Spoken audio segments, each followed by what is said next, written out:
ಭಾರತದ ಸ್ವಾತಂತ್ರ್ಯ ಸಂಗ್ರಾಮದಲ್ಲಿ ಲೆಕ್ಕವಿಲ್ಲದಷ್ಟು ಮಂದಿ ಭಾರತದ ಸ್ವಾತಂತ್ರ್ಯಕ್ಕೋಸ್ಕರ ಪ್ರಾಣವನ್ನು ಅರ್ಪಿಸಿದ್ದರು. ಆದರೆ ಕೆಲವು ಸ್ವಾತಂತ್ರ್ಯ ಹೋರಾಟಗಾರರ ಹೆಸರು ಈಗಲೂ ನಿಮ್ಮೆಲ್ಲರ ಮನಸ್ಸಲ್ಲೂ ಇದೆ. ಆದರೆ ಅದೆಷ್ಟೋ ಮಂದಿ ಗುರುತು ಪರಿಚಯವಿಲ್ಲದ ಹಾಗೆ ಭಾರತದ ಸ್ವಾತಂತ್ರ್ಯ ಸಂಗ್ರಾಮದಲ್ಲಿ ಜೀವವನ್ನ ಕಳೆದುಕೊಂಡಿದ್ದಾರೆ. ಅಂತಹ ಒಂದು ದೊಡ್ಡ ಘಟನೆ ಜಲಿಯನ್ ವಾಲಾಬಾಗ್. ಇಲ್ಲಿ ನಡೆದ ದುರ್ಘಟನೆಯಲ್ಲಿ ಅದೆಷ್ಟೋ ಮಂದಿ ಭಾರತೀಯರು ನಿಮಿಷದಲ್ಲೇ ಪ್ರಾಣವನ್ನ ಬಿಟ್ಟರು. ಆ ಘಟನೆಯ ಬಗ್ಗೆ ಪ್ರತಿ ಭಾರತೀಯನು ತಿಳಿದುಕೊಳ್ಳಲೇಬೇಕು. ಬ್ರಿಟಿಷ್ ಅಧಿಕಾರಿ ಜನರಲ್ ರೆಜಿನಾಲ್ಡ್ ಡಯರ್ ಮತ್ತು ಅವನ ಸೈನಿಕರು ನಡೆಸಿದ ಆ ಕ್ರೂರ ಹತ್ಯಾಕಾಂಡದ ಮಾಹಿತಿಯನ್ನ ನೀಡ್ತೀನಿ. ಅದಕ್ಕೂ ಮೊದಲು ಇನ್ಸೈಡ್ ರಶ್ ನ್ಯೂಸ್ಗೆ ಸ್ವಾಗತ.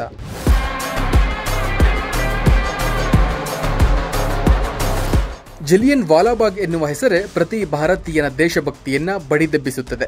ಈ ಹತ್ಯಾಕಾಂಡವನ್ನು ಅಮೃತಸರ ಹತ್ಯಾಕಾಂಡ ಎಂದು ಕರೆಯುತ್ತಾರೆ.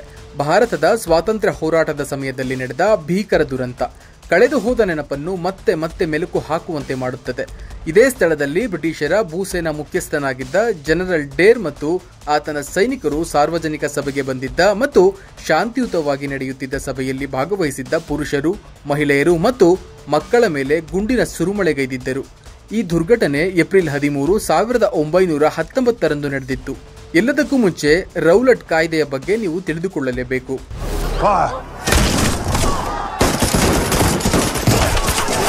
ಈ ರೌಲಟ್ ಕಾಯ್ದೆ ಏನು ಅಂತ ಹೇಳೋದಾದ್ರೆ 1919ರಲ್ಲಿ ಆಂಗ್ಲೋ ಈಜಿಪ್ಟ್ ನ್ಯಾಯಾಧೀಶ ಸಿಡ್ನಿ ರೌಲಟ್ ಅಧ್ಯಕ್ಷತೆಯಲ್ಲಿ ದೇಶದ್ರೋಹ ಸಮಿತಿಯನ್ನು ನೇಮಿಸಲು ಕಾರಣವಾಯಿತು. ಭಾರತದಲ್ಲಿ ವಿಶೇಷವಾಗಿ ಪಂಜಾಬ್ ಮತ್ತು ಬಂಗಾಳದಲ್ಲಿ ಉಗ್ರಗಾಮಿ ಚಳುವಳಿಗೆ ಜರ್ಮನ್ ಮತ್ತು ಬೊಲೆವಿಕ್ ಸಂಪರ್ಕಗಳನ್ನು ಮೌಲ್ಯಮಾಪನ ಮಾಡುವ ಕಾರ್ಯವನ್ನು ಇದಕ್ಕೆ ವಹಿಸಲಾಯಿತು. ಸಮಿತಿಯ ಶಿಫಾರಸುಗಳ ಮೇರೆಗೆ ನಾಗರಿಕ ಸ್ವಾತಂತ್ರ್ಯಗಳನ್ನು ಮಿತಿಗೊಳಿಸಲು 1915ರ ಭಾರತದ ರಕ್ಷಣಾ ಕಾಯ್ದೆಯ ವಿಸ್ತರಣೆಯಾದ ರೌಲಟ್ ಕಾಯ್ದೆಯನ್ನು ಜಾರಿಗೆ ತರಲಾಯಿತು.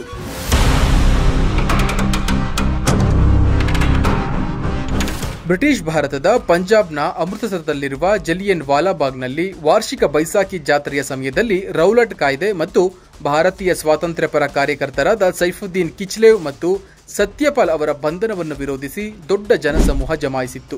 ಸಾರ್ವಜನಿಕ ಸಭೆಗೆ ಪ್ರತಿಕ್ರಿಯೆಯಾಗಿ ತಾತ್ಕಾಲಿಕ ಬ್ರಿಗೇಡಿಯರ್ ಆಗಿದ್ದ ಜನರಲ್ REH ಡಯರ್ ಬ್ರಿಟಿಷ್ ಭಾರತೀಯ ಸೇನೆಯ ತನ್ನ ಗೂರ್ಖಾ ಮತ್ತು ಸಿಖ್ ಪದಾತಿ ದಳಗಳೊಂದಿಗೆ ಜನರನ್ನು ಸುತ್ತುವರೆದರು. ಜಲಿಯನ್ ವಾಲಾಬಾಗ್ನ ಇತರ 3 ಬದಿಗಳು ಕಟ್ಟಡಗಳಿಂದ ಸುತ್ತುವರೆದಿದ್ದರಿಂದ ಅದರ ಒಂದು ಬದಿಯಲ್ಲಿ ಮಾತ್ರ ನಿರ್ಗಮಿಸಲು ಸ್ಥಳವಿತ್ತು.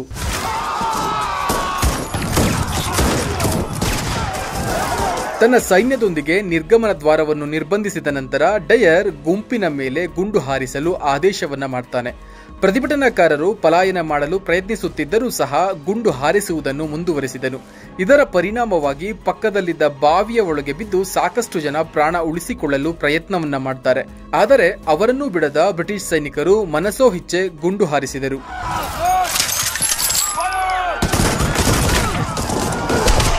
ಸೈನಿಕರು ತಮ್ಮ ಮದ್ದುಗುಂಡುಗಳು ಕಡಿಮೆಯಾಗುವವರೆಗೂ ಗುಂಡು ಹಾರಿಸುತ್ತಲೇ ಇದ್ದರು. ನಂತರ ಅವರಿಗೆ ನಿಲ್ಲಿಸಲು ಆದೇಶವನ್ನ ಮಾಡಲಾಯಿತು. ಅಲ್ಲಿ ಕೊಲ್ಲಲ್ಪಟ್ಟವರ ಅಂದಾಜು 379ರಿಂದ 1500 ಅಥವಾ ಅದಕ್ಕಿಂತ ಹೆಚ್ಚು ಎಂದು ಇತಿಹಾಸ ಹೇಳುತ್ತದೆ. 1200ಕ್ಕೂ ಹೆಚ್ಚು ಜನರು ಗಾಯಗೊಂಡರು. ಅವರಲ್ಲಿ 192 ಜನರು ಗಂಭೀರವಾಗಿ ಗಾಯಗೊಂಡಿದ್ದರು. ಈ ಹತ್ಯಾಕಾಂಡಕ್ಕೆ ಬ್ರಿಟನ್ ಎಂದಿಗೂ ಔಪಚಾರಿಕವಾಗಿ ಕ್ಷಮೆಯಾಚಿಸಿಲ್ಲ. ಆದರೆ 2019ರಲ್ಲಿ ತೀವ್ರ ವಿಷಾದವನ್ನ ವ್ಯಕ್ತಪಡಿಸಿತ್ತು.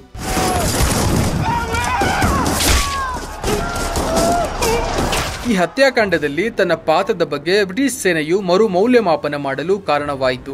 ಆದಾಗ್ಯೂ ಬ್ರಿಟಿಷ್ ಸೇನೆಯು ಹತ್ಯಾಕಾಂಡದಲ್ಲಿ ನೇರವಾಗಿ ಭಾಗಿಯಾಗಿಲ್ಲ ಎಂದು ಹೇಳಿಕೊಂಡರು. ನಂತರ ಜನಸಂದಣಿಯನ್ನು ನಿಯಂತ್ರಿಸಲು ಬ್ರಿಟಿಷ್ ಸೈನ್ಯಕ್ಕೆ ಕಡಿಮೆ ಹಿಂಸಾತ್ಮಕ ತಂತ್ರಗಳೊಂದಿಗೆ ಮರು ತರಬೇತಿ ನೀಡಲಾಯಿತು.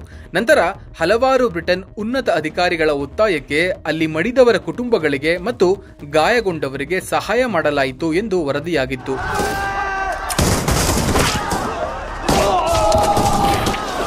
ಈ ಹತ್ಯಾಕಾಂಡದ ನಂತರ ಹಲವು ಬ್ರಿಟಿಷ್ ಅಧಿಕಾರಿಗಳ ಹತ್ಯೆ ನಡೆಯಿತು.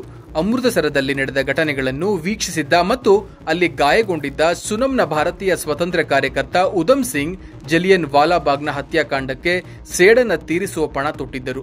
1940ರ ಮಾರ್ಚ್ 13ರಂದು ಲಂಡನ್ನ ಕಾಕ್ಸ್ಟನ್ ಹಾಲ್ನಲ್ಲಿ ಹತ್ಯಾಕಾಂಡದ ಸಮಯದಲ್ಲಿ ಪಂಜಾಬ್ನ ಲೆಫ್ಟಿನೆಂಟ್ ಗವರ್ನರ್ ಆಗಿದ್ದ ಮೈಕಲ್ ವೊಡ್ವೇರ್ ಅವರನ್ನು ಗುಂಡಿಕ್ಕಿ ಕೊಂದರು. ನಂತರ ಉಧಮ್ ಸಿಂಗ್ ಅವರನ್ನು ವೊಡ್ವೇರ್ ಅನ್ನು ಕೊಂದ ಅಪರಾಧದ ಮೇಲೆ ಗಲ್ಲಿಗೇರಿಸಲಾಯಿತು.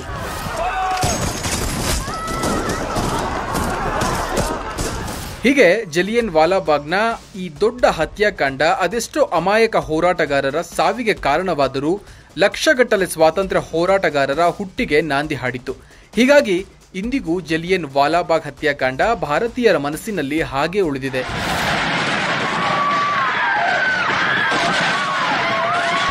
ಸದ್ಯದ ಪರಿಸ್ಥಿತಿಯಲ್ಲಿ ಜಲಿಯನ್ ವಾಲಾಬಾಗ್ ಸುಮಾರು 6.5 ಎಕರೆ ಪ್ರದೇಶದಲ್ಲಿ ವಿಶಾಲವಾಗಿ ಹರಡಿರುವ ಸಾರ್ವಜನಿಕ ಉದ್ಯಾನವನವಾಗಿದ್ದು ಭಕ್ತಿ ಪರವಶತೆಗೆ ಹೆಸರಾಗಿರುವ ಪಂಜಾಬಿನ ಅಮೃತಸರ ನಗರದಲ್ಲಿದೆ. ರಾಷ್ಟ್ರೀಯ ಮಟ್ಟದಲ್ಲಿ ಪ್ರಾಮುಖ್ಯತೆ ಪಡೆದಿರುವ ಈ ಸ್ಮಾರಕ ಸ್ಥಳವನ್ನು ಪಂಜಾಬ್ನ ರಾಜ್ಯೋತ್ಸವದ ದಿನವಾದ 13 ಏಪ್ರಿಲ್ 1961ರಂದು ಅಂದಿನ ರಾಷ್ಟ್ರಪತಿ ಡಾಕ್ಟರ್ ರಾಜೇಂದ್ರ ಪ್ರಸಾದ್ ಉದ್ಘಾಟಿಸಿದ್ದರು. ಸ್ಥಳಕ್ಕೆ ಚಾರಿತ್ರಿಕ ಇತಿಹಾಸವಿದ್ದು ಜಲಿಯನ್ ವಾಲಾಬಾಗ್ ರಾಜ್ಯಕ್ಕೆ ಭೇಟಿ ನೀಡುವ ಎಲ್ಲ ಪ್ರವಾಸಿಗರನ್ನು ಕೈಬೀಸಿ ತನ್ನತ್ತ ಕರೆಯುತ್ತದೆ.